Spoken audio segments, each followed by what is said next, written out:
दोस्तों मेरे हाथ में ये जो आप स्पीड पोस्ट एक कुरियर देख रहे हैं, यह ज्वाइनिंग लेटर है। सीआईएसएफ में सब इंस्पेक्टर के लिए यह एक ज्वाइनिंग लेटर है, जिसमें मेरा सिलेक्शन हुआ था।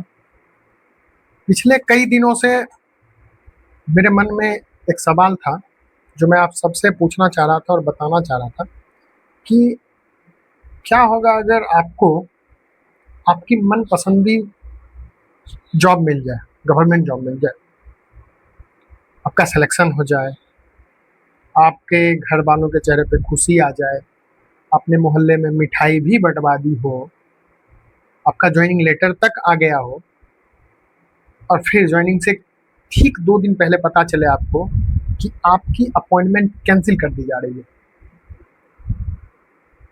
फिर आप क्या करेंगे? यही सवाल मैंने अपने आप से पूछा था, क्योंकि मेरे साथ यह हुआ। मेरी अपॉइंटमेंट कैंसल कर दी गई बस इस वजह से कि मेरे ऊपर एक झूठा क्रिमिनल केस था। हालाँकि मेरी कहानी इस रिजेक्शन से खत्म नहीं हुई। आज दिल्ली हाई कोर्ट का फैसला आया है, जिसमें मुझे मेरे पक्ष में जवाब मिला है। हाई कोर्ट ने मेरे पक्ष में जजमेंट दिया है कि सीआईएसएफ को इसे ज्वाइनिंग कराएं। तो जय हिंद दोस्तों, वीडियो शुरुआत करते हैं। आज हजारों युवा आज के डेट में जो गवर्नमेंट जॉब की तैयारी करते हैं, उनमें कई हजार ऐसे युवा भी हैं जिनके ऊपर एक झूठा केस या कोई क्रिमिनल बैकग्राउंड होता है, जिसके वजह से वो पूरा करियर परेशान रहते हैं। ड्यूरिंग प्रिपरेशन से लेकर सिलेक्शन के बाद तक वो परेशान रहते हैं, और परेशान होना लाजमी भी है, क्योंकि मैं भी था और मैं भी हुआ हूँ। अंततः आज भले ही दिल्ली हाईकोर्ट ने मेरे पक्ष में फैसला सुनाया, लेकिन कहीं ना कहीं मैं बहुत परेशान था। मैं एक साधारण परिवार से बिलोंग करता हूँ, ना कोई बड़ा शहर है मेरा, ना कोई बड़ा गांव है। मैं एक छोटे से गांव के छोटे से परिवार से बिलोंग करता था। हर युवा की तरह मेरा भी सपना था कि मैं एसएससी सीपीओ के थ्रू सीआईएसएफ में सर्व करूं, और मेरा सपना पूरा भी हुआ। मेरी सिलेक्शन भी सीआईएसएफ में सब इंस्पेक्टर के पोस्ट पर हुई। मेरी ऑल इंडिया रैंक 606 थी एसएससी सीपीओ 2024 के माध्यम से। ये बात है 2022 की। दीपावली का दिन था, जब मेरे ऊपर एक झूठा केस का जो इंसिडेंस हुआ, वो मैं आपके साथ शेयर कर रहा हूँ। मेरा एक छोटा सा दुकान है, किराने की दुकान, जो मेरे पिताजी चलाते थे। दीपावली का दिन था। गांव में हमारे मोहल्ले के ही 2-4 जो उस तरह के लड़के थे, जो अनवांटेड लोग होते हैं, उन्होंने पता नहीं नशे में या जो भी रहा हो, हमारे दुकान पे आकर मेरे पिताजी के साथ गाली गलम किया। मेरे दुकान के बाहर जो भी सामानें रखी थी उनको तोड़ फोड़ किया, बिखेरा। हमारे दुकान के काउंटर पे ईंटें चलाई। इन सबको देखते हुए ना मैं यहाँ था, मैं पटना में तैयारी करता था, ना मेरा भाई जो इंडियन आर्मी में है और आर्मी में सर्व करता है, उसने भी यही कहा कि जब हम दोनों यहाँ नहीं हैं, तो निश्चित रूप से पिताजी को एक एफआईआर कर देनी चाहिए, जो कि किसी भी सिविलियन का एक राइट है। हम उससे लड़ नहीं सकते, लेकिन एफआईआर तो जरूर कर सकते हैं। तो ये इंसिडेंस हुआ, हमारे घर वालों ने उस पर एफआईआर किया। फिर अगले दिन पंचेती हुई। पंचेती में पंचों ने कहा कि आपस का झगड़ा है, क्यों ही एफआईआर करना, तो एफआईआर आप हटा लो। उनका भी कहना ठीक था। पिताजी ने कहा ठीक है, आपस का झगड़ा था, वो माफी मांग रहे हैं, तो हम लोग एफआईआर हटा लेते हैं। एफआईआर हटाने की भी बात हो गई। अब बारी थी एफआईआर हटाने की। मेरे पिताजी ने कॉल किया एफआईआर हटाने के लिए। लेकिन आपको बता दें, यहाँ थोड़ा सा आप ध्यान दीजिएगा, अगले दिन, उसके ठीक अगले दिन, पंचेती के बाद, विपक्ष पार्टी ने मुझ पे एक झूठा क्रिमिनल केस किया, जिसमें मेरा नाम जानबूझकर डाला। वो जानते थे कि ये गवर्नमेंट जॉब की तैयारी करता है, तो इसे कहीं ना कहीं दिक्कत होगी, तो इसीलिए मेरा नाम उसने एफआईआर में डलवाया।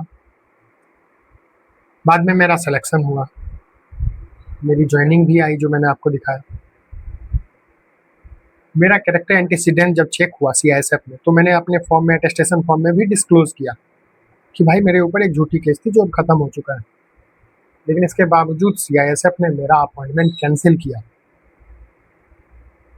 अब मैं बहुत परेशान था। मुझे कानून की बिल्कुल भी जानकारी नहीं थी। मैं लॉयर भी नहीं था, ना मेरे घर में कोई लॉयर थे। रिक्रूटमेंट में क्रिमिनल केस को किस तरह देखा जाता है, कौन सा लीगल रेमेडी लेना चाहिए, मैं परेशान था, मुझे नहीं पता था। मैं एक एडवोकेट से दूसरे एडवोकेट के पास गया, करीब 10 से 15 एडवोकेट से मिला। हर किसी की अपनी राय, किसी ने एक रास्ता बताया, किसी ने दूसरा रास्ता बताया, फीस की अलग टेंशन, और मेरे दिमाग में एक ही चीज़ चल रही थी, अगर ये नौकरी भी चली गई तो फिर क्या होगा? और सबसे बड़ी बात कि अगर मैं ये नौकरी चली भी जाती है तो दूसरे नौकरी के लिए भी मैं एलिजिबल शायद नहीं रह पाऊँ, उसमें भी ये प्रॉब्लम आए। कई बार सच में लगा कि शायद सब कुछ खत्म हो गया। और इस मुश्किल फेज में मेरी मुलाकात होती है अभया मैम से, जो अभी एडवोकेट ऑन रिकॉर्ड है AOR सुप्रीम कोर्ट की। दिल्ली में मुझे वो मिली। मैं ऑनेस्टली कहूँगा, मेरी इस जर्नी में उनका रोल मैं कभी नहीं भूल पाऊँगा। उन्होंने मेरे साथ सिर्फ एक लॉयर की तरह बात नहीं की, उन्होंने मुझे एक बड़ी बहन की तरह भी समझाया। उस समय मैं मेंटली बहुत परेशान था, बहुत ज़्यादा। मुझे लग रहा था कि मेरी 3 साल की, 4 साल की मेहनत सब खत्म। लेकिन इन्होंने मुझसे कहा, कुछ नहीं होगा, घबराओ मत, हम हैं, हम आपका केस लड़ेंगे और हम जीतेंगे भी। और फिर उन्होंने एक ऐसी बात कही जो मैं शायद ज़िंदगी भर कभी नहीं भूल पाऊँगा। उन्होंने कहा कि तुम पैसे की चिंता मत करो, तुम स्टूडेंट हो, पहले अपना केस लड़ो, अगर जीत गए बाद में देखेंगे, नहीं जीतो फिर देखेंगे। उस समय ये मेरे लिए सिर्फ वर्ड्स नहीं थे। जब आपको लगता है कि सब कुछ खत्म हो चुका है और आपको आपके कंधे पर कोई हाथ रख कर कहता है कि घबराओ मत, हम हैं, तो वो इंसान आपको दोबारा खड़ा कर देता है। सच में उस दिन लगा कि कोई अपना भी है। उन्होंने मेरे केस को बिना प्रोफेशनल फी के हैंडल किया, और मेरे लिए सबसे बड़ी बात सिर्फ ये नहीं थी कि उन्होंने पैसे नहीं लिए, सबसे बड़ी बात थी उन्होंने उस समय मुझ पर भरोसा किया। जब मैं खुद अपने फ्यूचर को लेकर डर रहा था, तब उसने उन्होंने मुझ पे भरोसा करा। इसलिए मैं आज भी उन्हें सिर्फ एक लॉयर की तरह नहीं देखता हूँ। वो मेरी लड़ाई में उनका कंट्रीब्यूशन मेरे लिए बहुत बड़ा था, जो मैं कभी पूरा नहीं कर पाऊँ। और अगर कोई स्टूडेंट या कैंडिडेट इस तरह की लीगल सिचुएशन से गुजर रहा है, तो मैं साफ तौर पे अपने पर्सनल एक्सपीरियंस के आधार पर अभया मैम को ही सजेस्ट करूँगा। हर केस के फैक्ट्स अलग होते हैं, इसलिए प्रॉपर लीगल एडवाइस ज़रूरी भी है, लेकिन मेरे केस में उन्होंने जिस तरह मुझे गाइड किया, कॉन्फिडेंस दिया और मेरे लिए बिना फी के लड़ाई की, उसके लिए मैं हमेशा उनका ग्रेटफुल रहूँगा। इसके बाद हमने दिल्ली हाई कोर्ट का दरवाज़ा खटखटाया। अब ये सिर्फ नौकरी की लड़ाई तो थी नहीं, ये मेरे फ्यूचर की भी लड़ाई थी। एक तरफ डिपार्टमेंट का डिसीजन था और दूसरी तरफ मेरा सवाल था कि क्या मैं एक पुराने झूठे क्रिमिनल केस की वजह से मेरे ये 4-5 सालों का मेहनत सब खत्म? फिर हियरिंग हुई, आर्ग्यूमेंट्स हुए, डिपार्टमेंट अपना स्टैंड रखा, हमने अपने फैक्ट्स रखे, लीगल ग्राउंड्स कोर्ट के सामने रखे। हर हियरिंग के साथ एक उम्मीद भी थी और डर भी लगता था। कभी लगता था शायद अब रास्ता खुलेगा, कभी लगता था शायद नहीं खुलेगा, लेकिन हम लड़ना नहीं छोड़े। और फिर आया वो दिन जिसका मैं इंतज़ार कर रहा था। दिल्ली हाई कोर्ट ने मेरे पक्ष में फैसला दिया, मुझे रिलीफ मिला और कोर्ट ने सीआईएसएफ को 4 हफ्ते के भीतर आवश्यक कार्रवाई करने का डायरेक्शन दिया। उस मोमेंट को शब्दों में एक्सप्लेन करना मुश्किल है। जिस दिन मुझे लगा कि मेरा सपना खत्म, उसी लड़ाई में आज मैं कोर्ट से जीत चुका हूँ।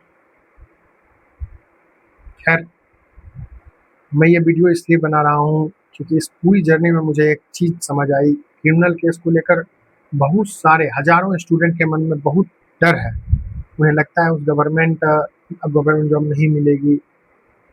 लेकिन मैं बताऊँ, सिर्फ एफआईआर होना हर केस में ऑटोमेटिक रिजेक्शन का मतलब नहीं है। केस का नेचर, उसका आउटकम, आपने क्या डिस्क्लोज किया या नहीं किया, रिक्रूटमेंट रूल्स क्या कहता है, डिपार्टमेंट उस केस को किस तरह एक्सेस करता है, ये सब चीज़ें मैटर करती है। इसलिए अगर आपके खिलाफ कोई एफआईआर है, क्रिमिनल केस है, घबरा कर अपना सपना मत छोड़िए, अपने केस को समझिए, डॉक्यूमेंट्स संभालिए और ज़रूरत हो तो किसी अच्छे लॉयर से प्रॉपर लीगल एडवाइस लीजिए। आज मैं दिल्ली हाई कोर्ट से भी जीत चुका हूँ, लेकिन मेरी कहानी अभी ख़त्म नहीं हुई है, क्योंकि अब अगला सवाल है कि सीआईएसएफ मुझे कब जॉइन कराएगी?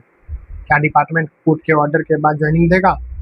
क्या वो फिर से अपील करेगा सुप्रीम कोर्ट में? आगे क्या होगा मुझे नहीं पता, लेकिन अब एक बात ज़रूर पता है, मैं डर कर पीछे हटने वाला नहीं हूँ।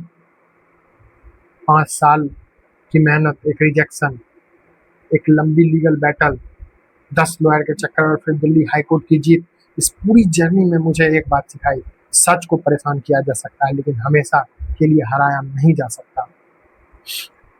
और अगर मेरी कहानी किसी एक स्टूडेंट को भी ये सोचने के से रोक दे कि एक केस की वजह से मेरा करियर खत्म हो गया, तो मेरी ये लड़ाई सफल हो जाएगी। ये सिर्फ मेरी कहानी नहीं है, ये उन हजारों स्टूडेंट के लिए एक उम्मीद है जिनके ऊपर एक झूठा क्रिमिनल केस कर दिया जाता है गांव में, समाज में, ये जलन से कि इसे कोई गवर्नमेंट जॉब ना लगे। तो मैं इस चैनल के माध्यम से अपनी पूरी जर्नी शेयर करूंगा, रिजेक्शन से लेकर हाई कोर्ट तक और हाई कोर्ट से सीआईएसएफ ज्वाइनिंग तक, क्योंकि द फाइट इज नॉट